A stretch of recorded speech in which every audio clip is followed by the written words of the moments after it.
जब से विनेश फोगाट और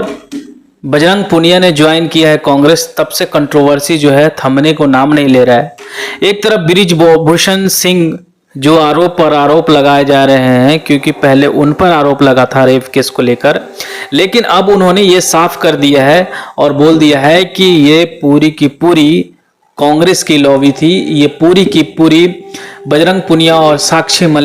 मलिक और फिर उसके बाद विनेश फोगाट ये चाहते थे कि हमें राजनीतिक में एंट्री करनी है, लेकिन राजनीतिक में एंट्री एक कंट्रोवर्सी खड़ा करके करने के साथ साथ देश में एक ऐसा माहौल बना दिया जाए ताकि लोगों को लगे कि ये सचमुच में इनके ऊपर ऐसे मतलब जो रेप का चार्जेस का ये सब चीज़ें लगाए जा रहे थे वो सही हो। लेकिन बृजभूषण सिंह ने बोला कि ऐसा कुछ नहीं था, अब कोर्ट में भी इसका फैसला होगा और कोर्ट भी हमारे तरफ ही जो रिजल्ट आएंगे वो देंगे, क्योंकि ये सोची समझी साजिश थी। और इसी अगर ऐसा नहीं होता तो जिस दिन अगर ये 6 साल पहले ऐसे केस हुए थे तो इनको चाहिए था कि मुझे जोरदार थप्पड़ मारे, लेकिन इन्होंने ऐसा नहीं किया। 6 साल के बाद इनको याद आया। लेकिन वही दूसरी ओर जैसे ही इन्होंने ये बोला वैसे ही हमला करते हुए बजरंग पुनिया बोलते हैं कि सिस्टम में रहकर इतनी बड़ी अपने आप हाथ बढ़ाया हुआ है, इतने लंबे चौड़े इनकी बोलबाले है कि अगर वो हाथ मारने के लिए आए, थप्पड़ मारने के लिए आए तो इतनी सारी लड़कियां हैं, सब थप्पड़ मारती और जोरदार तरीके से मारती और फिर बहुत जोर की आवाज़ आती। बजरंग पुनिया ने बोला कि जिस तरह से महिलाओं पर अत्याचार हुए हैं वो अगर मुखर होकर आज सामने आ रही हैं तो इसमें दो राय की बात नहीं है कि वो पीछे हटेंगे अभी भी, क्योंकि अभी भी हम उन महिलाओं के साथ खड़े हैं जो रेसलिंग में पार्टिसिपेट करने से पहले जिस तरह के अत्याचार अपने ऊपर झेलती हैं वो स्वीकार नहीं है। लेकिन दूसरी तरफ लोगों का रिएक्शन यही है कि भैया जब तुम स्पोर्ट्स में थे, जब तुम्हें ओलंपिक के लिए टिकट मिल रहे थे, ये वो मिल रहे थे, तब तो सही था, लेकिन जब फेडरेशन ने तुम्हारे ऊपर कार्रवाई करना स्टार्ट किया कि तुम राजनीति कर रहे हो, तो फिर तुम और कुछ दिनों के बाद मतलब जैसे ही ओलंपिक पेरिस ओलंपिक खत्म होती है तुम ज्वाइन कर लेते हो कांग्रेस। इसका मतलब क्या है कि तेरा साफ साफ मतलब है कि तू कांग्रेस ज्वाइन करना चाहता था।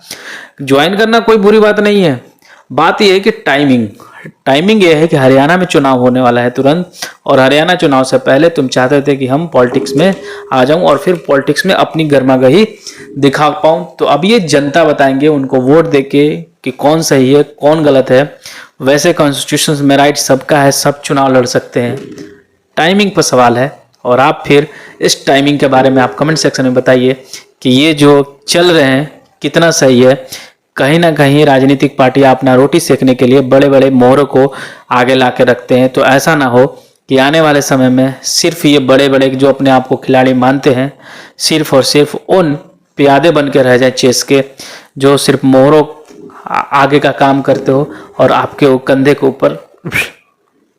तो ये सोच समझ के काम करनी है, डिसीजन ऐसा लो कि इम्पैक्ट किसी पर ना पड़े, ऐसा ना हो कि इम्पैक्ट की जगह खुद पर इफेक्ट पड़ जाए और फिर जो लोग आपके वाहवाही कर रहे थे, जो लोग आपको सपोर्ट करने की कोशिश कर रहे थे कि आपने जिस तरह से 100 ग्राम